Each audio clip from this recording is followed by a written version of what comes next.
الحمدللہ رب العالمین والصلاة والسلام علی سید الانبیاء والمرسلین اما بعد فاعوذ باللہ من الشیطان الرجیم بسم اللہ الرحمن الرحیم الصلاة والسلام علیک یا رسول اللہ الصلاة والسلام علیک یا حبیب اللہ الصلاة والسلام علیک یا نبی اللہ الصلاة والسلام علیک یا رحمت للعالمین۔ ڈیئر ویورز، السلام علیکم ورحمۃ اللہ تعالی وبرکاتہ۔ میں آفتاب احمد قادری آپ تمام کے سامنے حاضر ہوں۔ آج انشاءاللہ تعالی میں آپ کو سورہ فاتحہ سے لا علاج مرضوں کا روحانی علاج بتاؤں گا۔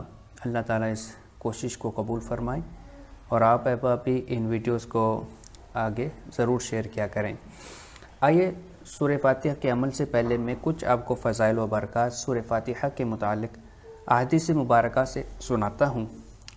حضرت عبداللہ بن عباس رضی اللہ تعالی عنہما فرماتے ہیں، ایک فرشتہ آسمان سے نازل ہوا اور اس نے سید المرسلین صلی اللہ علیہ وسلم کی بارگاہ میں سلام پیش کر کے عرض کی، یا رسول اللہ صلی اللہ علیہ وسلم، آپ کو ان دو نوروں کی بشارت ہو جو آپ کے علاوہ کسی اور نبی کو عطا نہیں کیے گئے، اور وہ دو نور یہ ہیں، ایک سورہ فاتحہ اور دوسرا سورہ بقرہ کی آخری آیتیں۔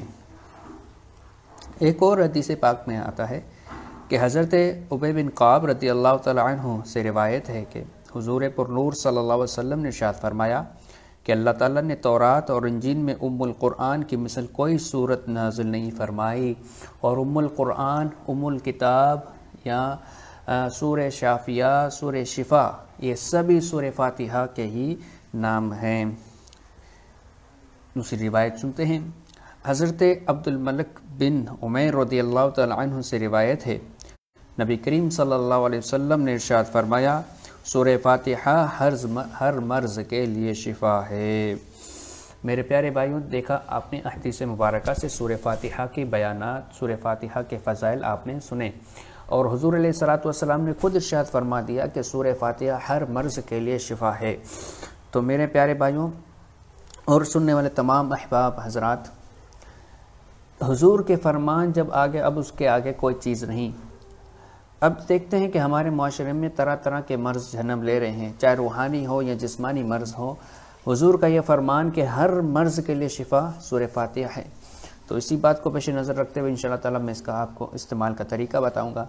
سورہ فاتحہ سے آپ اس طرح استعمال کر سکتے ہیں کہ کوئی مرض ہے، کینسر، ٹی بی یا خطرناک مرض ڈاکٹروں نے لا علاج کر دیا، یہاں تک کہ عاملین بھی پریشان ہو گئے ہیں، تو آپ ٹینشن نہ لیں، یقین سے پڑھیں، شرط ہے یقین سے پڑھیں، یکسوئی کے ساتھ، توجہ کے ساتھ ایک جگہ بیٹھ جائیں اور سورہ فاتحہ کو بما بسم اللہ الرحمن الرحیم، بسم اللہ الرحمن الرحیم، بسم اللہ الرحمن الرحیم، الحمدللہ رب العالمین الرحمن الرحیم مالک یوم الدین، ایاک نعبد و ایاک نستعین، اہدنا الصراط المستقیم صراط الذین انعمت علیہم غیر المغضوب علیہم ولا الضالین، آمین۔ ایک مرتبہ دوبارہ سن لیجئے، بسم اللہ الرحمن الرحیم، الحمدللہ رب العالمین الی آخرہ، یعنی کہ بسم اللہ الرحمن الرحیم کے ساتھ سورہ فاتحہ کو 41 مرتبہ پڑھیں، پانی پر دم کریں۔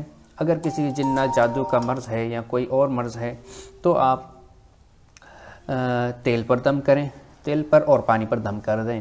اگر ڈاکٹر نے لا علاج قرار دیا یا جادو کا ایسا سخت مرض ہے کہ کوئی وہ کرتا نہیں، تو اس پانی کو اس مریض کو 40 دن تک پلائیں اور یہ عمل 40 دن تک متواتر کریں۔ بسم اللہ الرحمن الرحیم کے ساتھ سورہ فاتحہ 41 مرتبہ پڑھ کر پانی میں دم کر دیں، انشاءاللہ تعالیٰ کیسا بھی مرض ہوگا ختم ہو جائے گا۔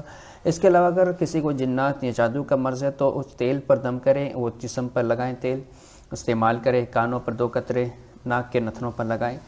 انشاءاللہ تعالیٰ 41 دن تک متواتر کریں گے، انشاءاللہ تعالیٰ آپ کے تمام کے جو بھی مرض ہوگا، لا علاج مرض ہوگا، انشاءاللہ تعالیٰ اس سورہ فاتحہ سے وہ مرض ختم ہو جائے گا، اور انشاءاللہ تعالیٰ اللہ تعالیٰ شفا یابی سے نوازے گا۔ ہمارے اور مجھ گنہگار کو اور ہماری ٹیم کو اپنی دعاؤں میں یاد رکھیے گا۔